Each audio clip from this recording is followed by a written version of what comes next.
Good morning viewers, कैसे हैं आप। मैं हूं मौलमा Naseem Fatima. Easy learning class star 1 में आपका खैर मक़दम। चलिए आज हम आपको धाड़सी झुगी, हिम्मत वाली झुगी का सबक पढ़ाते हैं।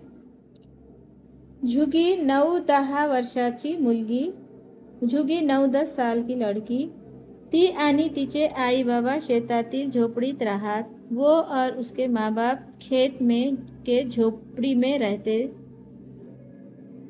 तिचे आई बाबा शेतात काम करत, उसके माँ बाप खेत में काम करते थे।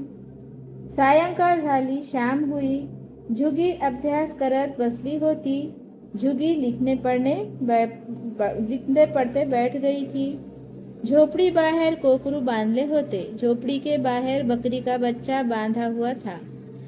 झोपड़ीत येऊन आईने चुलीवर भात शिजायला ठेवला। माँ बाहर से आकर चूल्हे पर चावल पकने के लिए रखा। झुगीला भाताकडे लक्ष ठेवायला सांगितले। झुगी को चावल के तरफ ध्यान रखने के लिए कहा आणि और विहिरीवर पाणी आणायला गेली और बावली पर पाणी लाने गई। तेवढ्यात कोकराचा ब्यां ब्यां ओरडण्याचा आवाज आला। उतने में बकरी के बच्चे का ब्यां ब्यां चीखने की आवाज आई। तशी झुगी धावतच झोपड़ी बाहर आली। आवाज आते ही झुगी झोपड़ी के बाहर भागते हुए गई। तिला एक लांडगा दिसला। उसे एक लांडगा दिखा तो कोकराकडे येत होता। वह बकरी के बच्चे के तरफ आ रहा था। झुगी घाबरली, झुगी घबरा गई। क्षणभर विचार केला, पलभर उसने सोचा। ती झटकन झोपड़ीत गेली। वो झटपट झोपड़ी में गई। चुलीतील जळते लाकूड घेऊन बाहेर आली।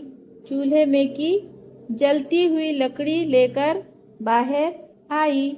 लांडगा कोकरावर झड़प घालनार। अब वो लांडगा बकरी के बच्चे पर झड़प डालने ही वाला था।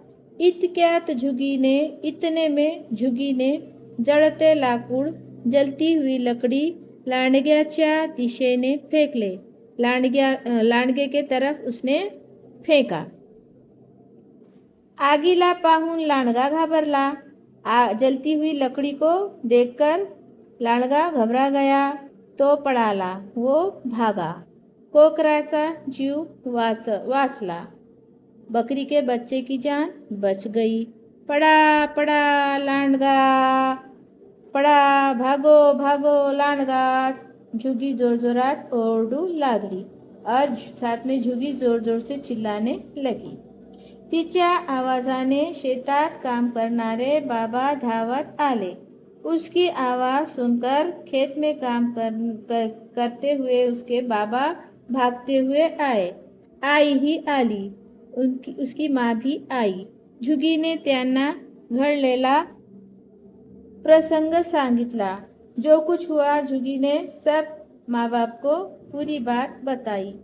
आई ने तिला जवळ घेतले। माँ ने उसे करीब लिया। बाबांनी तिच्या डोक्यावरून हात फिरवला। उसके बाबा ने उसके सर पर से हात फेरा। झुगीच्या धाडसीची बातमी गावात पसरली। झुगी के हिम्मत की बात, उसकी धाडसाची झुगीच्या हिम्मत की बात, बहादुरी की बात पूरे गांव में फैली। गावच्या सरपंचांनी तिची पाठ थोपटली। गांव के सरपंच ने उसकी पीठ थपथपाई। शाळेतील शिक्षकांनी, मुख्याध्यापकांनी तिच्या धाडसाचे कौतुक केले। स्कूल के टीचर और हेडमास्टर ने उसके बहादुरी की तारीफ की। तो विद्यार्थी मित्रांनो, आपल्याला हा पाठ कसा लागला ते आम्हाला सांगा आणि आमच्या चॅनलला लाईक, सबस्क्राईब आणि शेअर करणे विसरू नका। बाय। आणि याचे प्रश्न उत्तर आपल्या वहीवर लिहून आपल्या शिक्षकाला व आपल्या आईला दाखवा। बाय।